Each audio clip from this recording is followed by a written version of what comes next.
A very good evening to you and welcome to the news. I'm Ebere. We're going on the headlines tonight. Security sector experts call for regional crime mapping in southeast Nigeria. Over 100 walking impaired persons gained from cafe wheelchair intervention. Nigerian Army to conduct bush exercise in Zaria beginning December 3rd. On the foreign scene tonight, 23 women, children killed in US-led attack on Afghanistan. And now details of the news. Governor William Obiano has inaugurated the 2018 Anambra State Trade Fair and Dry Season Farming. The fair, organized by the State Chambers of Commerce, Industry, Mines and Agriculture in collaboration with Ministry of Agriculture, Mechanization, Processing and Exports at the Chuba Ibazu Stadium, Sports Stadium, Onitsha, has its themes as promoting economic development through manufacturing, trade and agriculture. And our action is our future. Zero hunger is possible. Government House correspondent Ejike Abana reports that the different agri stakeholders attended the event with various farm produce. His reports. Inaugurating the event, Governor Obiano said that the two themes share a common concern about agriculture and hunger, which clearly confirm that agribusiness is a great avenue to achieving economic development and stability for a sustained future. The governor stated that major performance indicators point to a positive growth in the 2018 wet planting season, with over 1,000 new farmers duly registered within 7 months, bringing the number from 109,137 in 2017 to 110,144 farmers, while calling on Anambra to take advantage of the agric revolution in the state and apply for loans. The governor pointed out that rice production rose from 244,235 metric tons in 2016 to 345,000 metric tons in 2017 and stands at 440,000 metric tons by the end of 2018.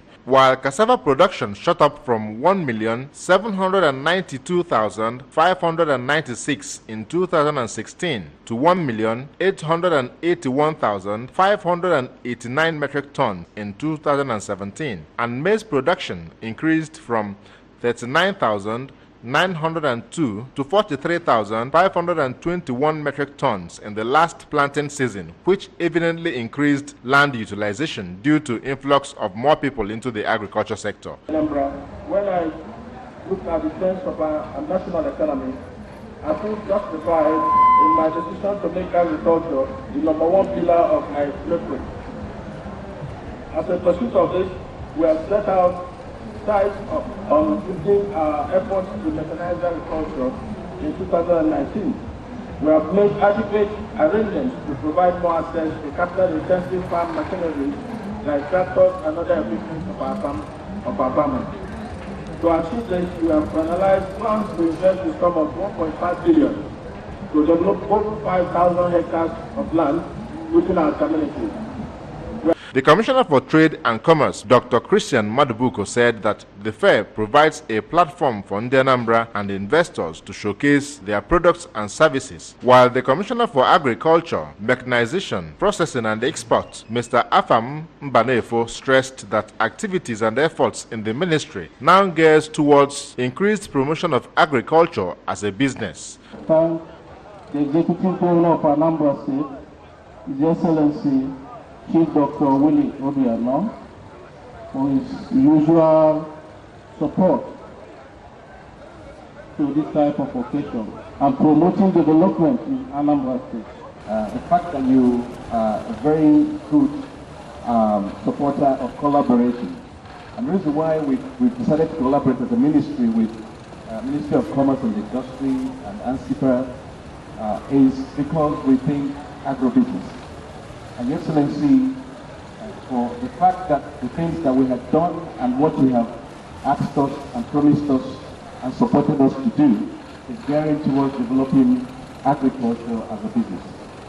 The chairman, Anambra Chambers of Commerce, Industry, Mines and Agriculture, Mr. Humphrey Ngonade, represented by Mr. Uche Apakama, applauded the tax incentives of the governor but expressed worry about touts who, according to him, flouted the directive and called for total enforcement. To thank His Excellency for the tax incentives he has provided in Anambra State, But at the same time, we are worried about the touts who harass people who come in for commercial activity in Anambra State. We believe that the SSS has made a statement, but yet it's not been enforced fully. They will request the Excellency to get the security agency to ensure that all the touts who collect tolls along the roads and markets stop the activities. That's our prayer, Your Excellency. The chairman, Trade Fair Planning Committee, Sir Chris Okachukwu, said that the choice of Onitsha as the venue for the event is strategic because it is the largest commercial city in the Southeast and West Africa. From the Chubai Bazu Stadium, Onitsha, Ejike Abana, ABS News.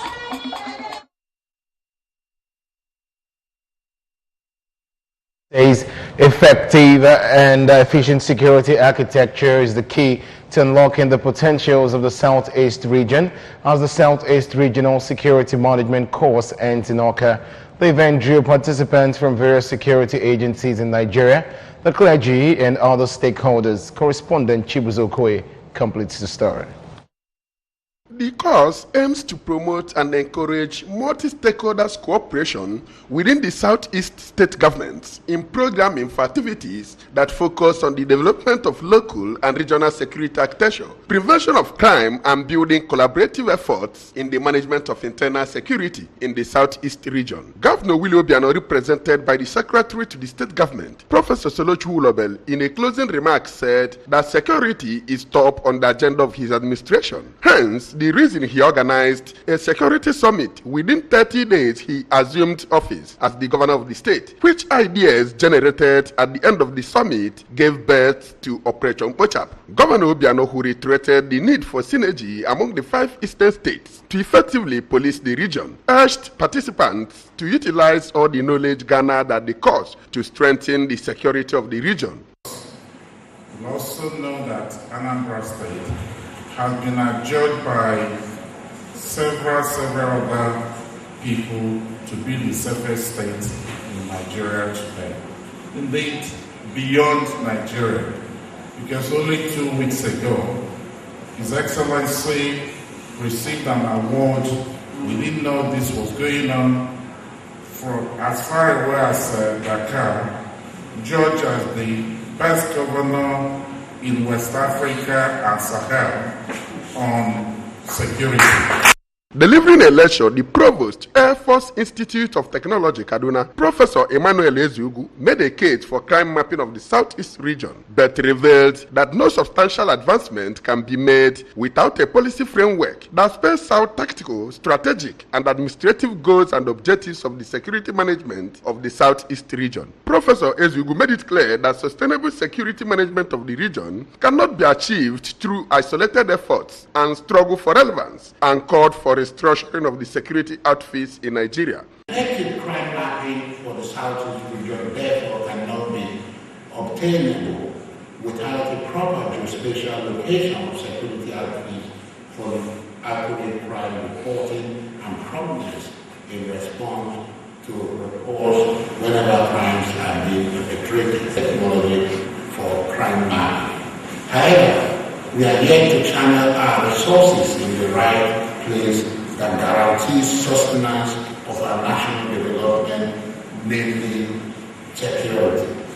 The Superintendent General and Commandant of Operation Clean and Healthy Anambra, Mr. Patrick Obiefuna, opined that viable steps must be taken to strengthen the security apparatus of the Southeast region, even as he said that poverty, marginalization, and unemployment breeds insecurity. The Southeast region has not experienced any major terrorist attacks since the advent of terrorist attacks in some other regions of Nigeria. In this backdrop, that the joint efforts of the Southeast region government and other relevant private-public organizations becomes expedient. Potential areas that could be attacked in the region and are requiring robust protection include key government infrastructure, such as government buildings, security, and educational institutions.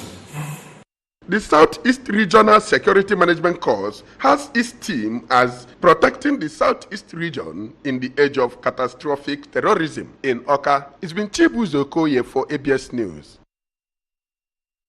And away from that, over 100 walking impaired persons can now sigh a huge relief as the wife of the governor, Dr. Mrs. Debella Chikuobiano, presented them with brand new wheelchairs at the governor's lodge, Amobia. The wheelchairs came in various sophistications and designs to suit the degree of impairment of the beneficiaries, with a total of 1,800 donated so far. Correspondent Daniel Ezigwe reports that the governor's wife was joined in the presentation by her husband, Chief Willie Obiano. His report is taken from our studios. Speaking on the occasion, Governor Willie Obiano emphasized the need for those who have the wherewithal to always show a sense of compassion to the downtrodden through practical benevolence. He said that over 260 physically challenged persons in the state with necessary work and academic qualifications have been shortlisted for immediate integration into the state's workforce. A disabled fellow that requires work. If you have gone to school, we must give you work. I told Ezeude that. So the files he talked about 270 people are waiting employment. I'll be very delighted to see and make sure that those guys come in. The governor's wife, who said the aim of the presentation of the wheelchairs was to trigger productivity among those who cannot walk by eliminating demeaning results to destitution, noted that about 2,000 more wheelchairs would be presented in due course. She also used the occasion to note that about 300 persons without limbs who had been measured to ascertain their various limb sizes would soon receive the products. My only plea to those of the beneficiaries today is to ensure that you use these wheelchairs for your own good. Use it to move around, go to work, do whatever you can do with it, but please don't go to the streets to beg for alms.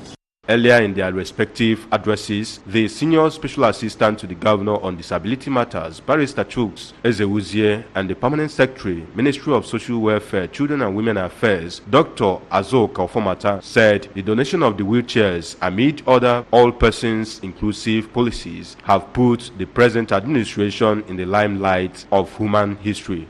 The Special Advisor to the Governor on Indigenous Medicine and Herbal Practice, Dr. Onyeka Ibezim, and the All Progressives Grand Alliance ABGA State Woman Leader, Lady Chinwe Ibenta, said the initiative is a strong supplement to the landmark successes of the Caring Family Enhancement Initiative CAFE in giving palpable hope to the indigent in the society. The State Chairman of the Joint Association of Persons Living with Disabilities, Mr. Lawrence Wanolue, said the governor's wife's relationship with persons living with disabilities has been exceptional, and added that the inclusion of these people in governance has eliminated the threat of self-devaluation.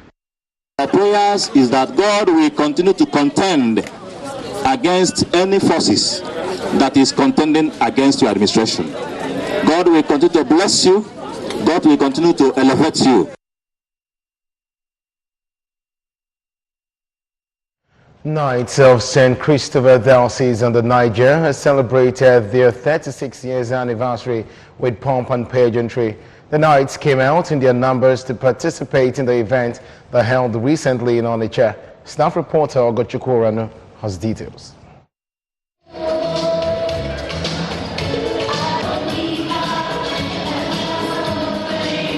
That was the mood of the celebration as the knights and their ladies gathered to exchange pleasantries as well as appreciate God for the journey so far. In an opening remark, the president of the knights, Saben Uzuegu, noted that knighthood started from the diocese on the Niger, which has been in the forefront of evangelism. Sir Uzuegu, who said knights are happy to do the work God has chosen them to do in order to make heaven, thanked God for the progresses recorded in the diocese and commended the efforts of Bishop on the Niger, Right Reverend Dr. Owen Nwokolo in the diocese. We shall be happy to do the work God has called us to do. But who know that the mark of having done well is that more work will be added to what we have been doing. Addressing the knights, Sir Daniel Chukwudozie, the sponsor of the event, and the Chief Executive Officer of Dozie Group of Companies, who appreciated the Knights for coming out en masse to celebrate their 36 years of existence, said it is a privilege for him and his family to host the Knights and urged them to remain steadfast in the work of God. So I thank God for those of you who have opened God of God to come and serve in His hand. Know that the God you are serving will fight out. Adding his voice, Sir G.U. Okeke, who highlighted the contributions of the Knights in the Niger Diocese and the aim of instituting it, thanked members who worked tirelessly for the growth of the diocese and called for unity among Christians. So we are grateful to God, we are grateful to the members who have worked many years in spreading the gospel. On his part, Sir Karl Mudo Denibo, who said that Knights who have contributed in the upliftment of Anglican Communion was introduced by late Archbishop Jonathan Onyemelukwe in 1982, and it has spread throughout the world, hence the formation of Joint Council of Knights. The Knights used the occasion to also present Certificate of Meritorious Awards to some of the Knights who distinguished themselves in their services, namely Sir Joe Ilonze and Lady Feli Ijezie, the immediate past president of the Knights and Ladies in the diocese, Sir Daniel Chukwudozie for being the highest financier of the Knights, among others. There was also dancing competition among the Knights according to the year of investiture, as well as executive dance.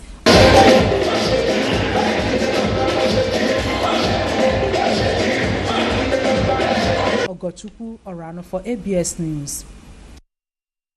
Well, it was indeed a celebration of multiple blessings from God for the family of High Chief Michael Emenike Aniakwena from Umweri, Eziaba village, Aba, as he rolled out the drums to celebrate his Ozo title, taken with the grand opening of his new house.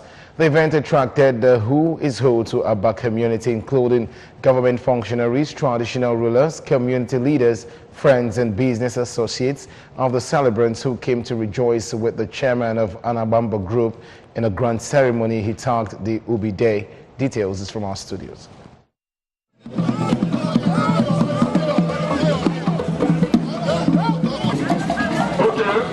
The Ubi Day celebration, according to High Chief Emenike Aniakwena, was a Thanksgiving day to mark the traditional Ozo title taken from his community, Aba, as well as the numerous other chieftaincy titles from other communities, the new house, and other blessings of God in his family over the years.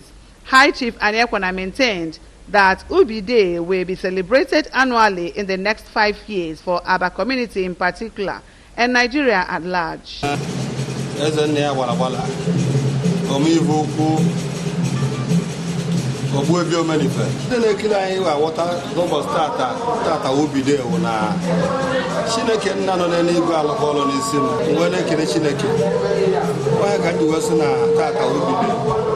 After today, I never will be there like 5 years.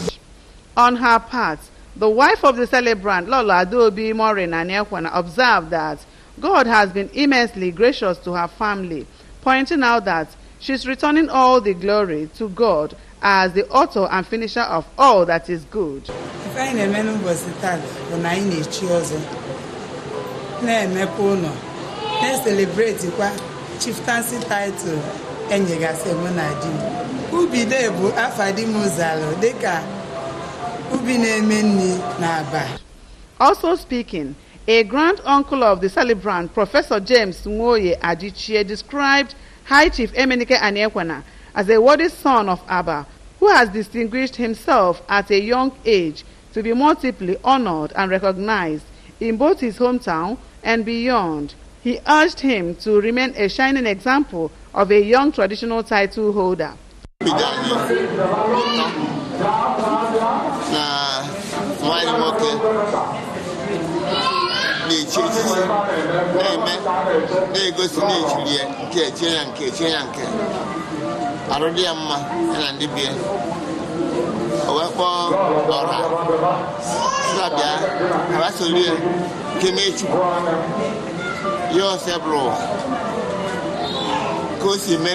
Other dignitaries at the occasion, including the traditional ruler of Obunike, Igwe John Umenyora, Members of the Electrical Dealers International Market, Obosi, such as the former chairman of the union, Chief Innocent Mojeku, and Chief Innocent Atoka, Chief Anthony Ozo from Osumohu, and Ike Ezedike of Aba, in their respective comments, congratulated the celebrant on his multiple titles and charged him to use his wealth to work for his community and help the poor around him.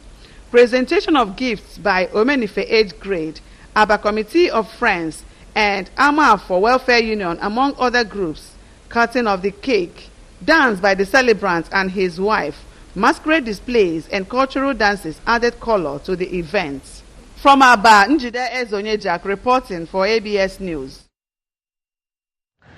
And moving on to our national stories, the Nigerian Army says its Nigerian Military School, NMS, in Zaria will conduct bush exercise from Monday, December 3rd to December 12th, and advised residents of the exercise areas to keep off. In a statement signed by Lieutenant Adekunle Adeyemi Akinlaye, Acting Assistant Director, Army Public Relations, Nigerian Army and Nigerian Military School, Zaria, Kaduna State, said the Nigerian Military School NMS training directives for the 2018-2019 academic session. The final bush exercise for the SS3 boys of the school is scheduled to commence from Monday 3rd to Wednesday 12 December 2018. Adeyemi Akinlaye said the exercise was expected to hold within Chindit Cantonment, Hanwa, and Shika Dam in Sabangeri local government area and Karao in Giwa local government area. He said the exercise would be training activities on map reading, day and night navigation, watermanship, boating skills at arms and tent striking, as well as field training exercises that will involve firing of live ammunition using small arms. According to Adeyemi Akinlaye, the authority has put in place safety precautions to ensure a safe and hitch-free exercise. The Army image maker called on residents around the exercise areas to go about their daily activities without any form of panic. Adeyemi Akinlaye, however, advised the residents to stay clear of the exercise areas during the period. And away from that, European American University Commonwealth of Dominica has conferred on the Nigerian-born industrialist Chief Godwin Okafor with an honorary doctorate degree of science in business administration and corporate governance. The honorary doctorate degree was conferred on him during the convocation ceremonies of the university, which took place in Accra, Ghana. We have details.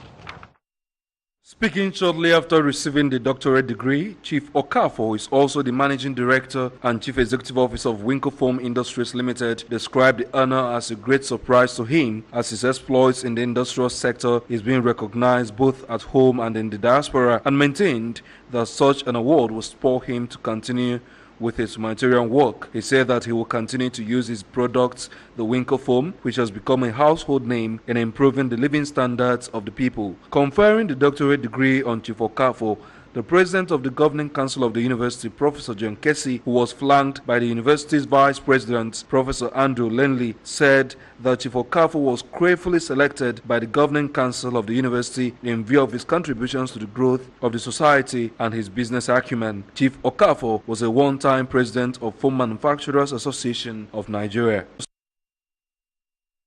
Moving on to the foreign scene, at least 23 civilians, including women and children, were killed by an air raid carried out by the United States in southern Afghanistan earlier this week, according to a UN investigation. The UN mission in Afghanistan said in a report received that initial findings indicate that the vast majority of the victims were women and children, adding that at least 3 people were also injured in the attack.